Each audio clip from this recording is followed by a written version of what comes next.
اے نبی ہم نے آپ پر وہ قرآن نازل فرمایا کہ جس میں ہر چیز کا روشن سمجھ میں آ گیا وہ ہدی اور یہ قرآن ہدایت ہے قرآن کیا ہے کیسے ہدایت ہے آپ اندازہ لگائیں کہ قرآن کس زبان میں نازل ہوا عربی زبان میں اور یہ عرب کے لوگ عربی کہتے ہیں ساری دنیا کو اجمی کہتے ہیں کیا کہتے ہیں اجمی یعنی گونگا کیا کہتے ہیں گونگا یعنی اگر کوئی بولنا جانتا ہے تو ہم ہیں اہل آپ زبان سب ہمارے سامنے گونگے ہیں یہ عربی ان کی زبان میں قرآن نازل ہوا لیکن جب قرآن کو انہوں نے سنا جن کو اپنی زبان دانی پر ناز تھا ساری دنیا کو گونگا کہا کرتے تھے جب قرآن کی دو جملے سنے کتنے دو جملے سنے دو لفظ سنے کہ وَلَكُمْ فِي الْقِصَاصِ حَيَاةٌ تمہارے لیے قتل کا بدلہ لینے میں زندگی ہے تو مکے کا بہت بڑا کافر قربان ہو گیا کہنے لگا دو جملوں میں موت اور زندگی کا فلسفہ یہ کسی دنیاوی انسان کا کلام نہیں مکے کا بہت بڑا سردار ہے ولید بن مغیرہ کیا نام ہے مکے کا بہت بڑا کافر سردار ہے ولید بن مغیرہ جب اس نے نبی اکرم صلی اللہ علیہ وسلم کی زبان سے قرآن کی وہ آیت سنی جو آپ خطبے میں سنتے ہیں کہ ان اللہ یأمر بالعدل والاحسان وایتاء ذی القربى وینہی عن الفحشاء والمنکر اللہ تعالی انصاف کا حکم دیتا ہے احسان کا حکم دیتا ہے اور رشتہ داروں کو دینے کا حکم دیتا ہے اور بے حیائی بری باتوں سے اور سرکشی سے منع کرتا ہے تو ولید بن مغیرہ نے جب یہ سنا تو کہنے لگا کہ اس قرآن میں لطافت ہے اس قرآن میں شیرینی ہے اس میں ہدایت ہے اس میں رحمت ہے ایک ہی آیت کے اندر تین باتوں کی اچھی اخلاقی تعلیم دینا تین بری باتوں سے منع کرنا قسم خدا کی یہ کسی دنیا کے انسان کا کلام نہیں ہو سکتا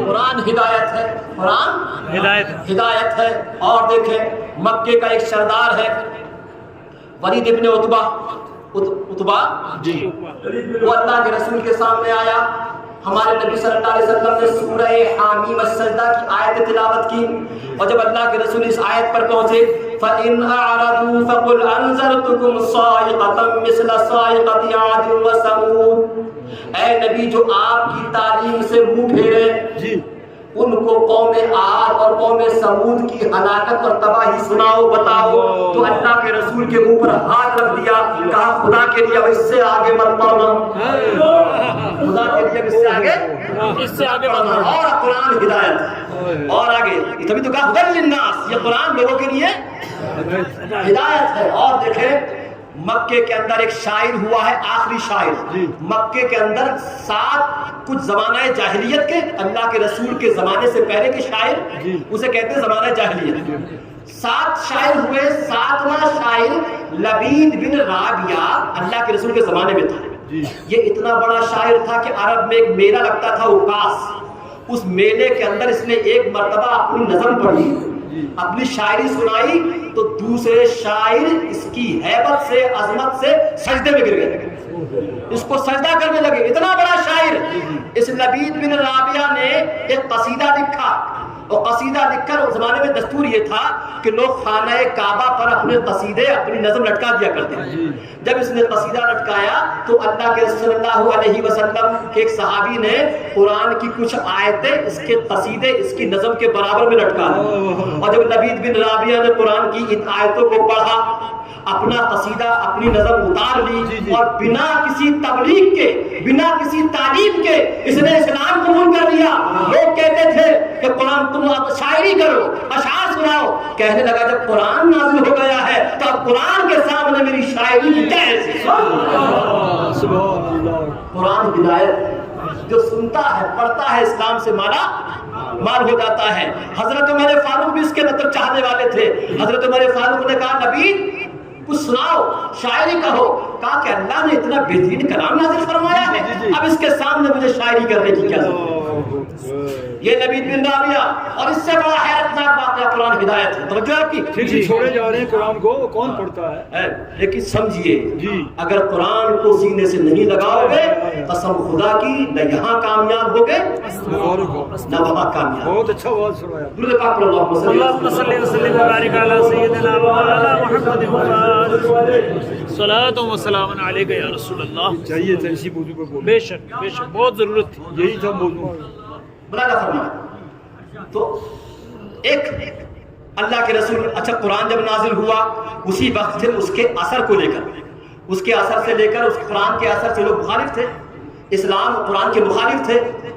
لوگ لگے ہوئے تھے کسی طریقے سے قرآن کے اثر کو ختم کیا جائے, اسلام کے اثر کو ختم کیا جائے. لیکن قرآن جائیے کہ قرآن کے دشمنوں نے سن 727 عیسوی میں ایک شخص کا انتقال ہوا, اس کا نام تھا ابن المقافہ. کیا نام تھا؟ ابن المقافہ. ابن المقافہ. یہ ایران کا بہت بڑا عالم تھا. اسلام ایران کا بہت بڑا ودوان تھا. عربی, عبرانی بہت سی زبانیں جانتا تھا اور کتابیں لکھنے میں بہت ماہر تھا. بہت تیزی سے کتابیں لکھتا تھا, یعنی لکھاری تھا. کیا تھا؟ جیسے کہتے ہیں کھلاڑی کو کھلاڑی, کھیلنے والے کو لکھاری تھا بہت بڑا. تو اس کو لوگوں نے, دشمنوں نے اسلام کے ہائر کیا اور کہا کہ تم جتنا پیسہ مانگو گے, جو چیز چاہو گے تم کو دیں گے, لیکن قرآن کا اثر کم کرنے کے لیے تم قرآن کے مقابلے میں ایک دوسرا قرآن لکھو. کیا لکھو؟ ایک دوسرا قرآن لکھو. اس نے حامی بھر لی.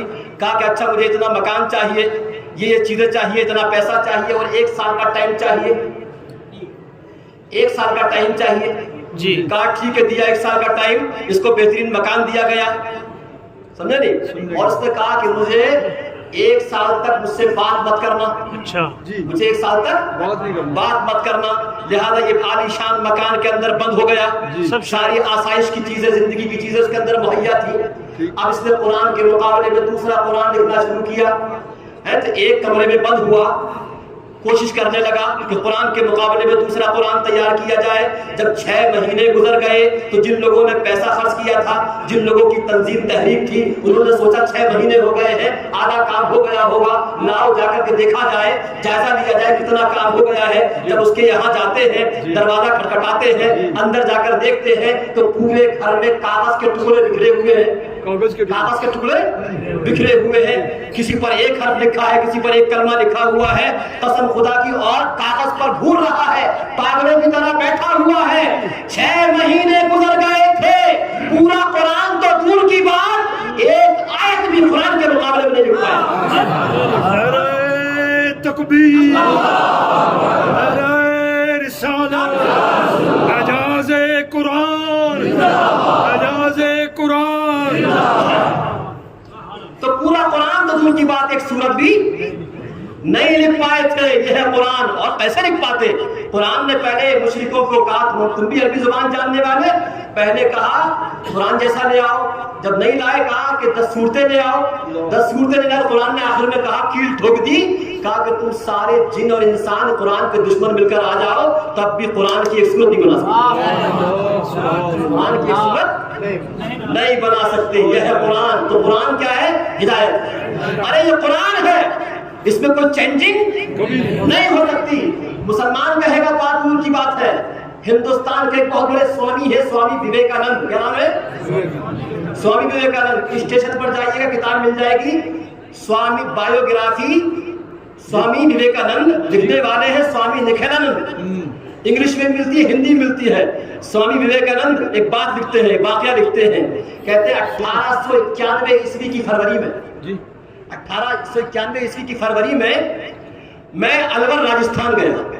راجستھان کے ہندوؤں نے, مسلمانوں نے میرا سواگت کیا, استقبال کیا.